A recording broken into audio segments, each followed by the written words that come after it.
الحمد لله نحمده ونستعينه ونستغفره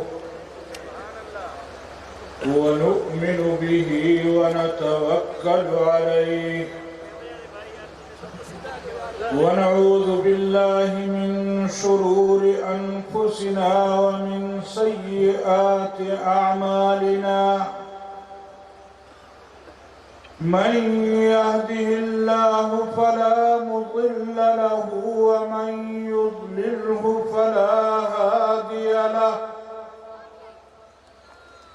ونشهد أن لا إله إلا الله وحده لا شريك له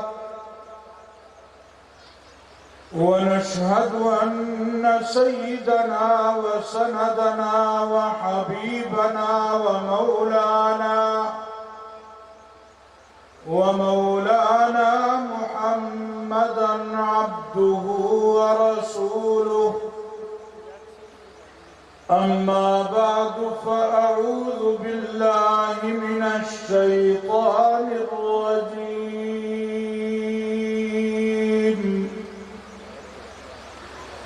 بسم الله الرحمن الرحيم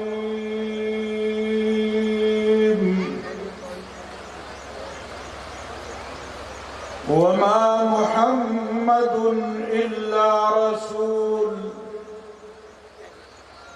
قد خلت من قبله الرسل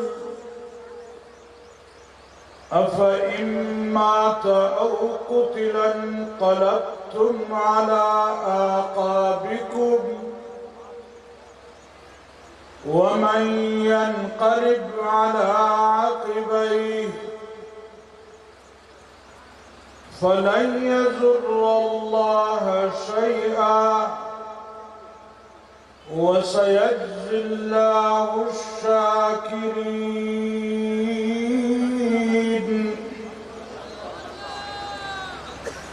صدق الله العلي العظيم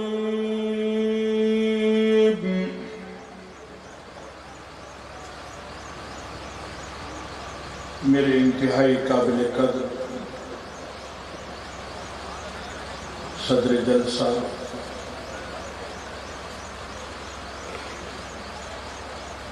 اکابرین امت مقتدر علماء کرام اسٹیج پر موجود عالمی مجلس تحفظ ختم نبوت کے اکابرین حضرات، جمعیت علماء اسلام کے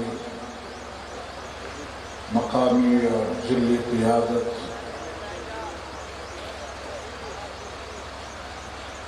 حاضرین مجلس، میرے انتہائی قابل قدر بزرگوں، دوستوں اور بھائیوں، میرے لیے آپ کے اس پروگرام میں شرکت کسی اعزاز سے کم نہیں ہے۔ انتہائی فخر محسوس کر رہا ہوں۔ بارگاہ رب العزت میں دست دعا ہوں، اللہ تعالی ہم سب کی حاضری کو قبول و منظور فرمائے۔ قیامت کے دن اللہ رب العالمین شرکائے جلسہ، رفقائے جماعت کو اس اجتماع کی برکت سے جناب رسول اللہ صلی اللہ علیہ وسلم کی شفاعت نصیب فرمائے۔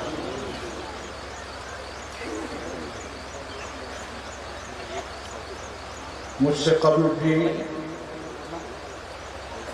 میرے اکابرین نے عنوان کے حوالے سے تفصیلی گفتگو کی ہے، اور میرے بعد بھی اکابرین اس عنوان پر گفتگو کریں گے۔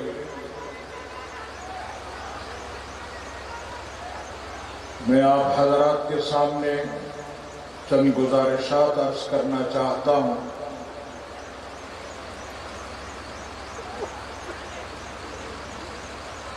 عقیدہ ختم نبوت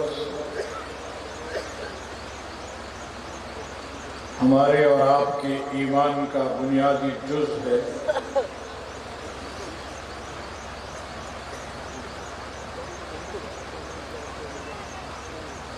ہمارے اکابرین نے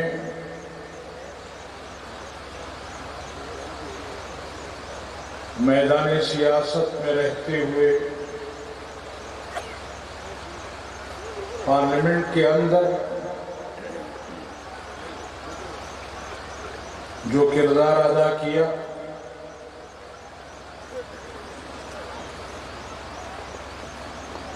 آج ہمیں اپنے اکابرین کے اس جدوجہد پر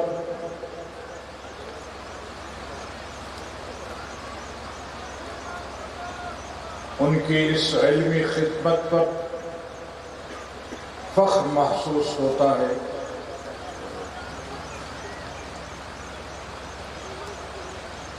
سات ستمبر سن 1974 کو یقیناً امت مسلمہ کے لیے عید جیسی خوشی کا دن تھا کہ برسوں سے اس خطے پر ختم نبوت کے عقیدے کے تحفظ کے لیے تحریکیں چلی، قربانیاں دی گئی، لیکن بالآخر پارلیمنٹ میں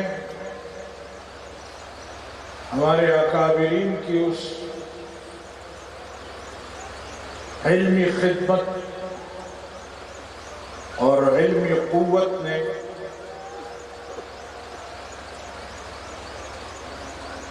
یہ مسئلہ حل کیا۔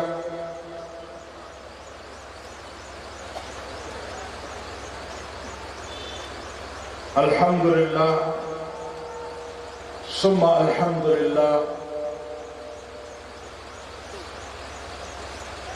اب تک سن 74 سے لے کر بارہا کوشش کی گئی، منصوبہ بندی کی گئی، سازشیں کی گئی کہ کسی طریقے سے ناموس رسالت کے اس قانون کو کمزور کیا جائے۔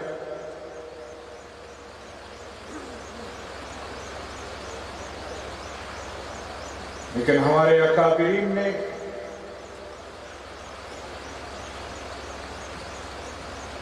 جہد مسلسل کے ساتھ امت کے اس عقیدے جناب رسول اللہ صلی اللہ علیہ وسلم کی ختم نبوت پر کوئی آنچ نہیں آنے دی۔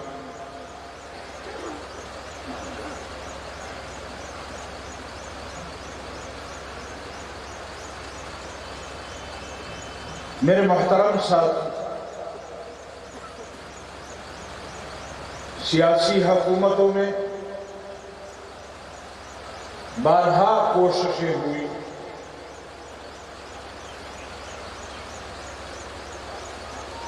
آپ حضرات کو یاد ہوگا جب ملک میں پیپلز پارٹی کی حکومت تھی تو پارلیمنٹ میں ایک بل لایا گیا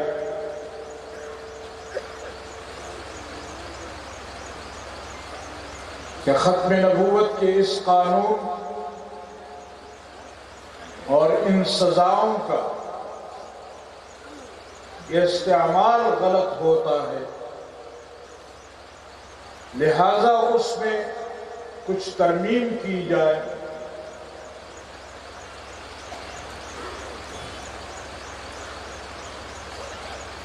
بل پر پارلیمنٹ میں ووٹنگ ہوتی ہے اور جمعیت علماء اسلام ہمیشہ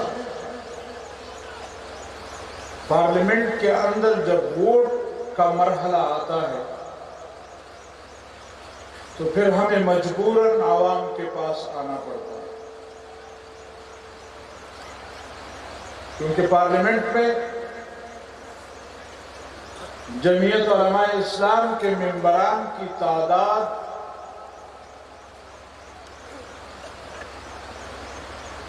وہ اتنی نہیں ہوتی کہ ہم عددی تعداد کو پورا کریں،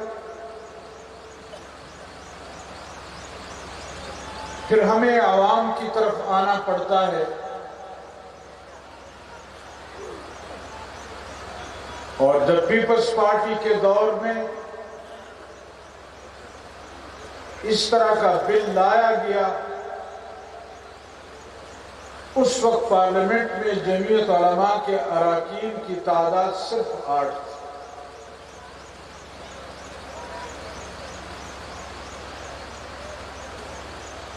342 کے مقابلے میں آج بھی پارلیمنٹ میں جمعیت علماء کے اراکین کی تعداد صرف 15 ہے۔ جب یہ صورتحال بن جاتی ہے تو پھر ہمیں مجبوراً عوام کے پاس آنا پڑتا ہے۔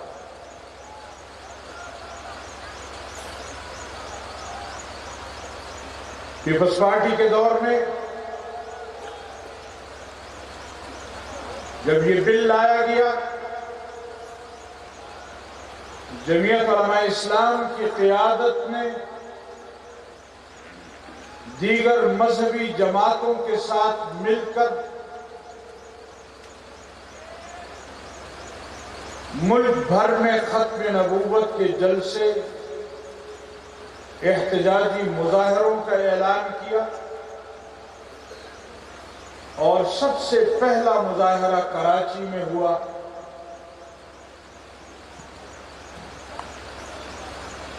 جس دن کراچی کا مظاہرہ تھا اس سے ایک رات قبل جمعیت علماء اسلام کے مرکزی امیر صاحب دامت برکاتہم العالیہ وہ عمرے سے تشریف لائے تھے اور اس اجتماع میں اعلان کیا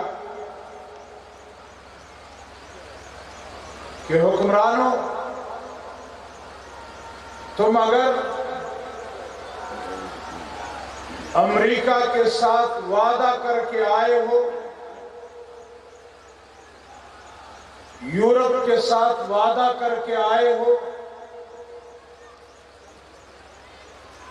کہ ہم ختم نبوت کے اس قانون کو کمزور کریں گے یا ختم کریں گے،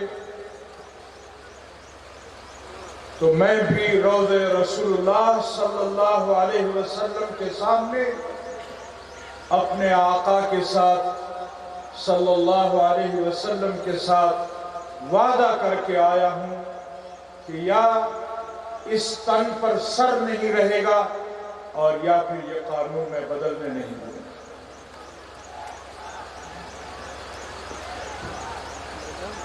اس کے بعد لاہور میں احتجاجی مظاہرہ ہوا اور لاہور کے مظاہرے میں جب پشاور کے مظاہرے کا اعلان ہوا، میرے محترم ساتھیوں، اس وقت کے وزیر اعظم جناب یوسف رضا گیلانی صاحب نے جمعیت علماء اسلام کی قیادت کو بلایا اور تحریری طور پر لکھ کر دیا کہ ہم یہ بل بھی واپس لیتے ہیں اور آئندہ پھر کبھی پارلیمنٹ میں ایسا بل ہم لے کر نہیں آئیں گے۔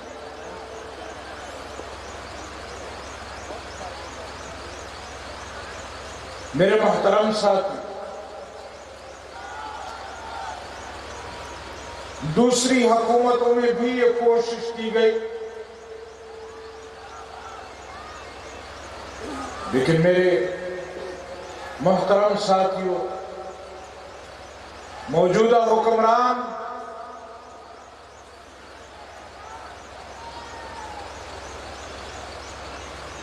جس کے متعلق جمعیت علماء اسلام کی قیادت ایک عرصے سے کہتی رہی کہ یہ بین الاقوامی ایجنٹ اپنے بین الاقوامی ایجنڈے کی تکمیل کرنا چاہتے ہیں، لیکن اس وقت علماء کی اس آواز پر کسی نے کان نہیں دھرے، اور جب یہ لوگ اقتدار میں آئے، اگر آپ حضرات کو یاد ہو، ہمارے وزیر اعظم صاحب نے جب پہلے دن حلف اٹھایا تو انہوں نے خاتم النبیین کا لفظ مکمل نہیں کیا، اور یہ کہا گیا کہ ان کی زبان پھسل گئی ہے، لیکن یہ ایک حقیقت ہے کہ انہوں نے خاتم النبیین کا لفظ مکمل نہیں پڑھا۔ اس وقت ہم بھی یہ سمجھے کہ واقعتاً زبان پھسل گئی ہے، لیکن آج معلوم یہ ہوتا ہے کہ قصداً عمداً اس شخص نے خاتم النبیین کا لفظ نہیں پڑھا۔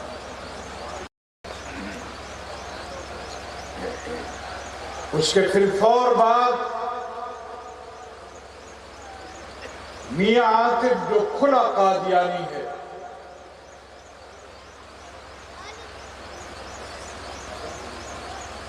اس کو بلا کر یہاں اقتصادی کونسل کا ممبر بنایا، اور جب اس پر علماء کرام نے احتجاج کیا تو صرف یہ نہیں کہ اس میاں عاطف کو کونسل سے نکال دیا، اس کونسل کو ہی ختم کر ڈالا۔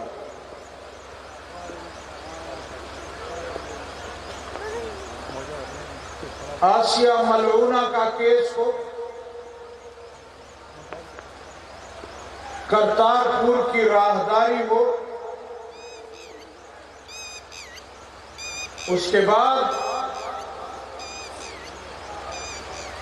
ان گنت واقعات ہماری اس حکومت کے وزراء نے یہاں تک کہا کہ اللہ کے بعد سب سے بڑا انسان عمران خان، نعوذ باللہ۔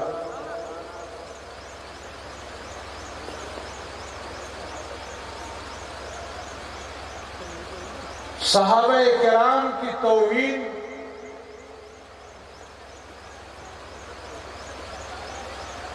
قرآن مجید کی توہین،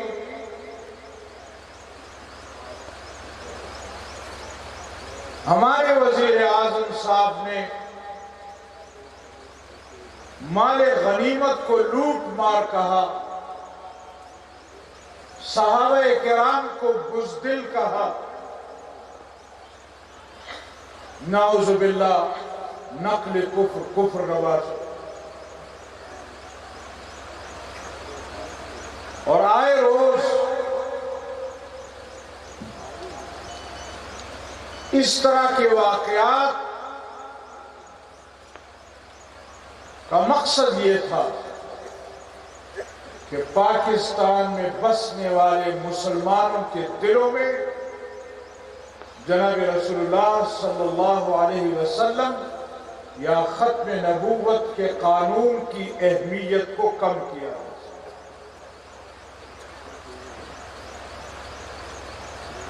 اور یہی ان کا بین الاقوامی ایجنڈا ہے،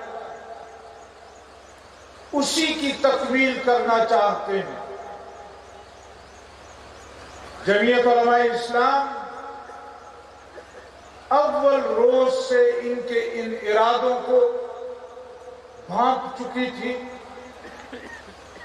اور پچھلے 2.5 سال میں جمعیت علماء اسلام نے ملک بھر میں 15 ملین مارچ کیے. میں سمجھتا ہوں کہ یہ ہمارے جمعیت علماء اسلام کے اکابرین کی وہ دور اندیشی تھی کہ مسلسل اپنی قوم کو عقیدہ ختم نبوت اور اس کے قانون کے حوالے سے بیدار رکھا.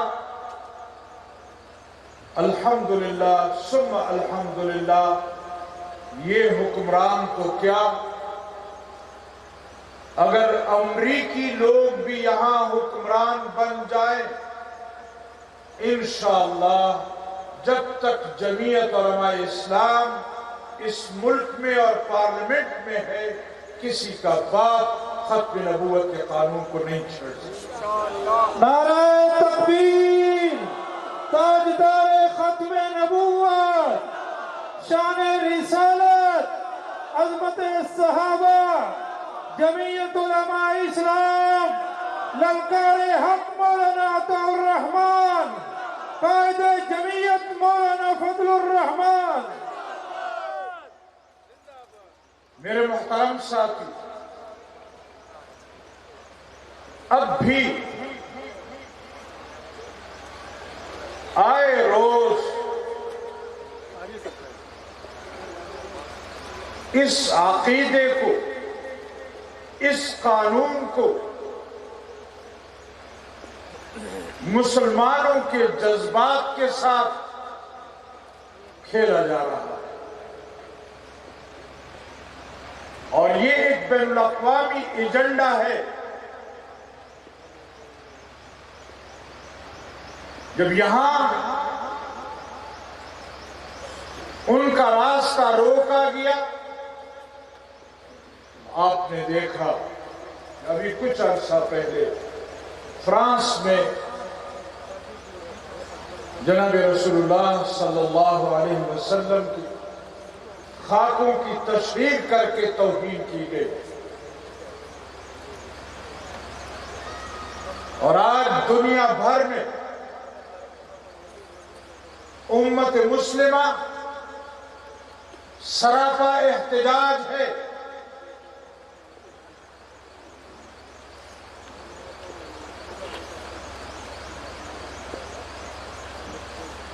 اور میں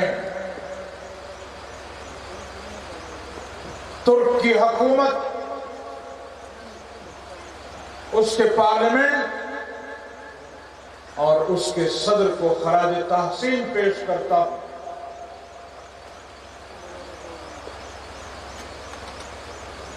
جنہوں نے فرانس کے حکومت کے ساتھ سفارتی تعلقات کو منقطع کیا، اور ہم نے پارلیمنٹ میں حکومت سے مطالبہ کیا ہے کہ پاکستان بھی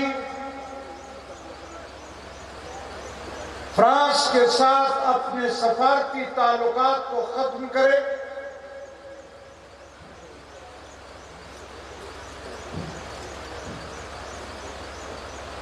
اپنے سفیروں کو فرانس سے واپس بلائے، ان کے سفیروں کو اپنے ملک میں واپس بھیجے.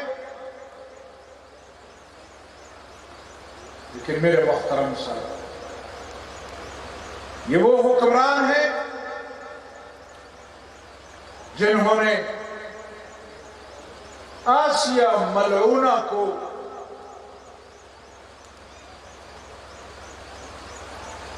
صحیح سلامت اس ملک میں بھیج دیا، یہ کیا مطالبہ کریں گے فرانس سے، یا کون سی نمائندگی کریں گے امت مسلمہ کی؟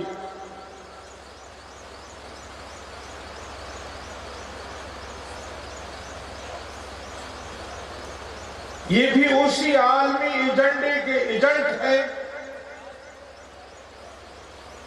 جس پر آج عالم کفر کام کر رہا ہے۔ قادیانیت اور یہودیت مل چکی ہے،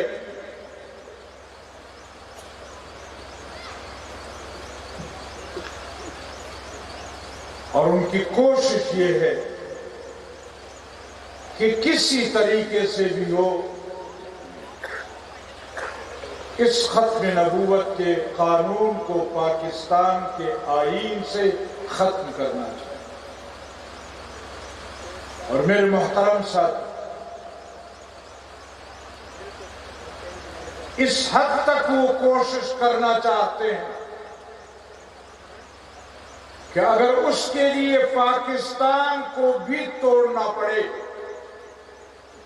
تو پاکستان کو توڑ دیا جائے، تاکہ پھر آئین نہ رہے اور آئین کے اندر ختم نبوت کے اس قانون کو تحفظ حاصل۔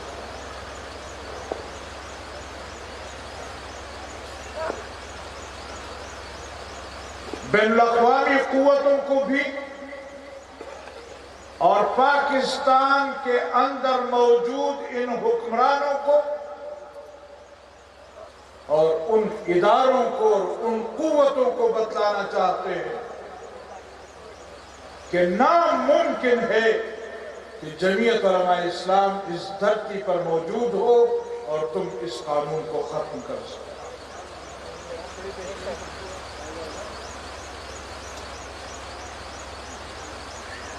میرے محترم ساتھی،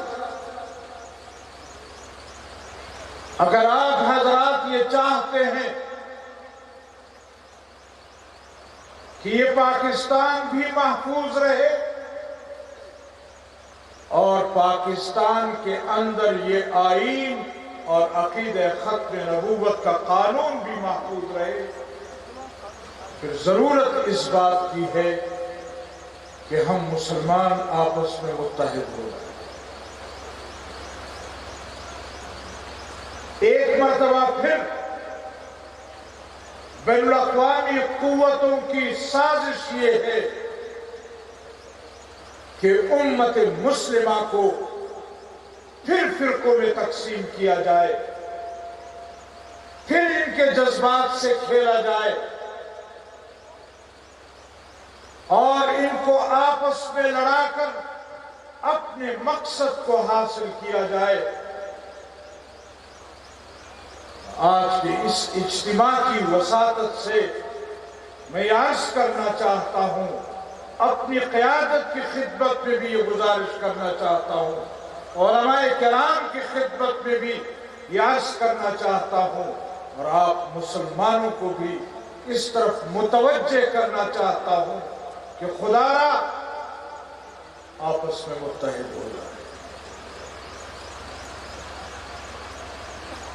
فرقوں میں بٹنے سے، قومیت کے نام پر تقسیم ہونے سے، صوبائیت کے نام پر تقسیم ہونے سے امت مسلمہ کو بھی بچائے اور خود بھی محفوظ رہے۔ ہمارے مقتدر ادارے جو بین الاقوامی ایجنڈے کی تکمیل کرانا چاہتے ہیں، ہم ان سے بھی کہنا چاہتے ہیں کہ ہوش کے ناخن لو۔ ہمیں علم ہے کہ اقتدار میں آنے والے لوگ بین الاقوامی ایجنڈے کے تحت آتے ہیں، اور جب اقتدار میں نہیں ہوتے تو پھر ان کی جگہ پاکستان میں نہیں ہوتی۔ لہذا علماء کرام نے اور ان مسلمانوں نے اس ملک میں رہنا ہے تو پھر ہمیں متحد ہونا ہوگا. ہمیں ان بین الاقوامی قوتوں کا مقابلہ کرنا ہوگا. ہم نے دیکھا ہے کہ ہمارے مقتدر اداروں کے سربراہان بھی جب اپنی مدت ملازمت پوری کرتے ہیں تو پھر بین الاقوامی جزیروں میں جا کر رہتے ہیں یا بین الاقوامی ملکوں میں جا کر رہتے ہیں.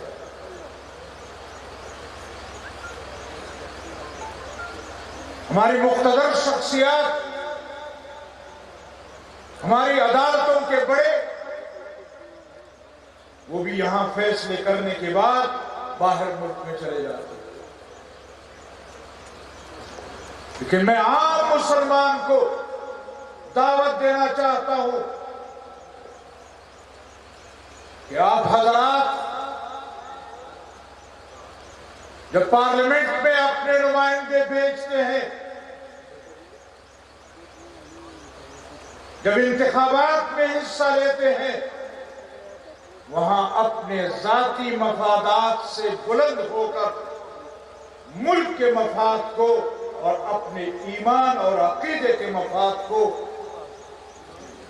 اپنے سامنے رکھیں اور ان لوگوں کو نمائندہ بنا کر بھیجیں. میرے محترم ساتھی، اب وہ دور نہیں رہا. اس وقت اپوزیشن کی جماعتیں وہ متحد ہو چکی ہے پی ڈی ایم کی صورت میں، اور انشاءاللہ تعالی یہ پی ڈی ایم ان حکمرانوں کے خاتمے کا سبب بنے. لیکن میرے محترم ساتھ، ہم نے ہمیشہ ملک کے آئین کو تحفظ دیا ہے. آئین کے دائرے میں رہتے ہوئے ہم ملک کے قوانین کا احترام چاہتے ہیں، ملک کے آئین کا احترام چاہتے ہیں. اور اگر کسی کا یہ خیال ہو کہ آئین سے بالاتر ہو کر وہ اپنے فیصلے قوم پر مسلط کرے گی تو اب وہ دور نہیں رہا.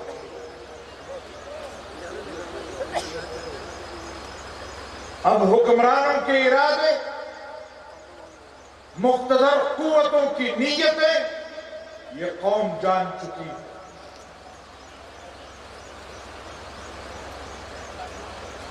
میرے محترم ساتھی، ہم نے محنت کی، ہم نے اپنے نوجوانوں کو روکا ہے بندوق اٹھانے سے، مورچہ زن ہونے سے. ہماری زبانیں تھک گئی ہیں.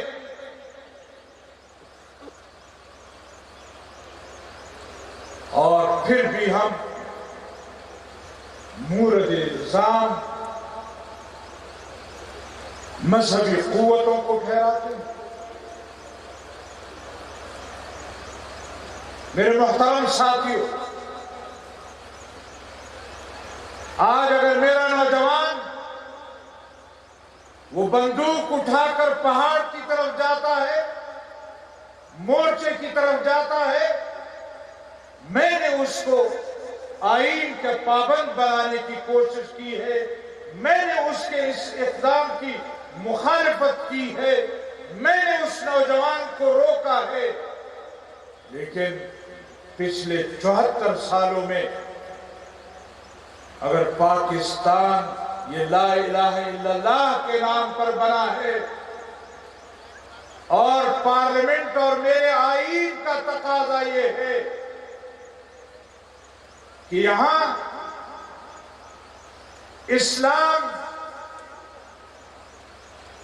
مملکتی مذہب ہوگا، یہاں قانون سازی قرآن و سنت کے مطابق ہوگی. قرآن و سنت کے خلاف کوئی قانون نہیں بنے گا. اگر یہ میرے آئین کا تقاضا ہے اور پارلیمنٹ اس پر عمل نہیں کرتی بلکہ پارلیمنٹ اس میں رکاوٹ بنتی ہے، حکومت رکاوٹ بنتی ہے، حکمران رکاوٹ بنتے ہیں، تو پھر اگر میں اس نوجوان کو مجرم کہتا ہوں جو آئین کے خلاف جاتا ہے تو پھر پارلیمنٹ کے اس ممبر کو کیا میں مجرم نہ کہوں؟ کیا میں اس حکمران کو مجرم نہ کہوں؟ کیا میں ان قوتوں کو مجرم نہ کہوں کہ جو آئین کے ان تقاضوں کو پورا نہیں کرتے جو آئین تقاضا کرتا ہے کہ اس ملک میں قانون سازی وہ اصلاح اور قرآن و سنت کے مطابق. اگر وہ نوجوان مجرم ہے تو پھر پارلیمنٹ کا یہ ممبر بھی مجرم ہے، حکومت اور حکمران یہ بھی مجرم ہے اگر وہ قوم اور ملت کو اس طرح کی قانون سازی نہیں دیتے.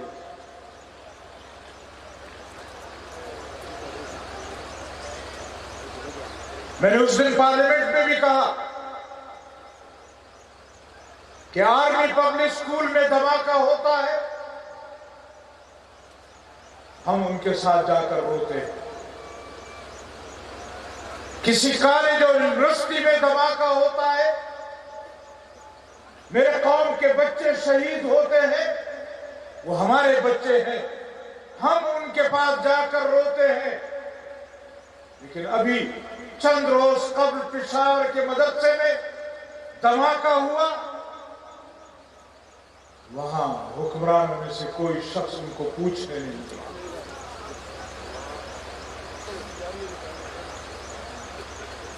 وہاں آرمی چیف نہیں گیا، وہاں وزیر اعلیٰ اور وزیر اعظم نہیں گئے.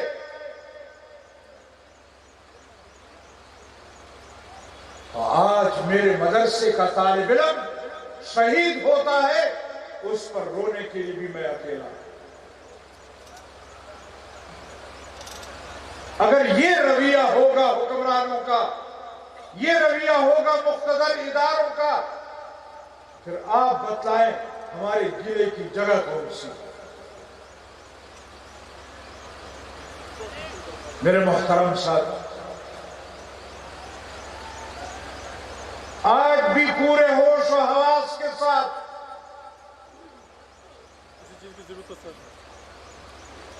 جمعیت علماء اسلام کا بیانیہ آپ کے سامنے بیان کرنے کو تیار ہوں کہ جمعیت علماء اسلام مذہبی قوتیں، مدرسے، مسجدیں یہ ملک سے محبت کرتی ہیں. ہم اس کے آئین سے محبت کرتے ہیں، یہاں کے اداروں سے محبت کرتے ہیں، لیکن اگر ادارے خود، اگر حکمران خود اپنے رویے سے یہ ظاہر کریں گے کہ انہیں اس ملک سے کوئی محبت نہیں، یہاں پر بسنے والے کروڑوں مسلمانوں سے انہیں کوئی محبت نہیں ہے، میرے محترم ساتھیوں، میں اس کے باوجود کہتا ہوں کہ ہمیں پھر بھی اس سرزمین سے محبت ہے. ہم اس ملک کو بچانا چاہتے ہیں،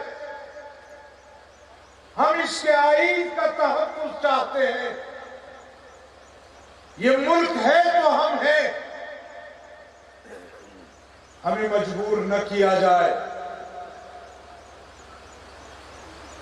ہمارے نوجوان کو بندوق اور پہاڑ کا راستہ مت دکھاؤ.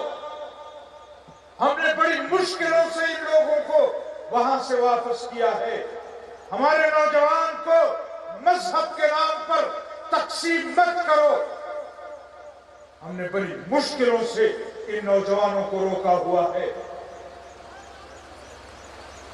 جمعیت علماء اسلام کی خدمات جو اس ملک کے لیے ہیں، جو اس آئین کے لیے ہے، جو محبت ہمیں اس ملک سے ہے، ہمارا کسی پر کوئی احسان نہیں ہے، ہم اس ملک کی محبت کا سرٹیفکیٹ آپ سے نہیں لینا چاہتے، لیکن اگر آپ کا خیال یہ ہو کہ ہم آنکھیں بھی بند کریں اور زبان بھی بند کریں اور ان لوگوں کی طرف انگلی بھی نہ اٹھائیں کہ کس طرف سے یہ آوازیں آ رہی ہیں، کس طرف سے قانون کو پلاندا جا رہا ہے، کس طرف سے قانون کو توڑا جاتا ہے، کس طرف سے قانون کو معطل کیا جاتا ہے، اس پر بھی ہم خاموش رہے، ایسا نہیں چلے گا۔ جمعیت علماء اسلام واضح موقف رکھتی ہے کہ ہمیں اس ملک سے محبت ہے، ہمیں اس آئین سے محبت ہے، ہمیں اپنے اداروں سے محبت ہے، لہذا جمعیت علماء اسلام کے موقف کو سمجھنے کی کوشش کریں۔ عوام الناس سے بھی کہنا چاہتا ہوں کہ آنکھیں کھولیں، دیکھیں کہ اس ملک سے محبت کرنے والے کون ہیں اور اس ملک کے دشمن کون ہیں، بین الاقوامی ایجنڈے کی تکمیل کون لوگ کرنا چاہتے ہیں۔ لہذا جمعیت علماء اسلام کے موقف کو معمولی موقف نہ سمجھا جائے۔ ہم بین الاقوامی قوتوں سے بھی کہنا چاہتے ہیں کہ ملک کی حفاظت کے لیے جان دینا ہم اپنے اوپر دینی فرض سمجھتے ہیں، لہذا ہمیں ان دھمکیوں سے نہ ڈرایا جائے۔ اور آپ سے بھی اور امت مسلمہ سے کہنا چاہتا ہوں کہ از راہ خدا متحد ہو جاؤ، متفق ہو جاؤ، تب ہم اپنے عقیدے اور اپنے ایمان اور اپنے آئین کا تحفظ کر سکیں گے۔ میرے محترم ساتھیوں، میں مقامی جماعت کا، ختم نبوت کے ساتھیوں کا، جمعیت علماء اسلام کے ذمہ داروں کا تہہ دل سے مشکور ہوں جنہوں نے آج یہاں مجھے بھی بلایا۔ اللہ تعالیٰ میرا اور آپ کا حامی ناصر ہو۔ وآخر دعوانا الحمدللہ۔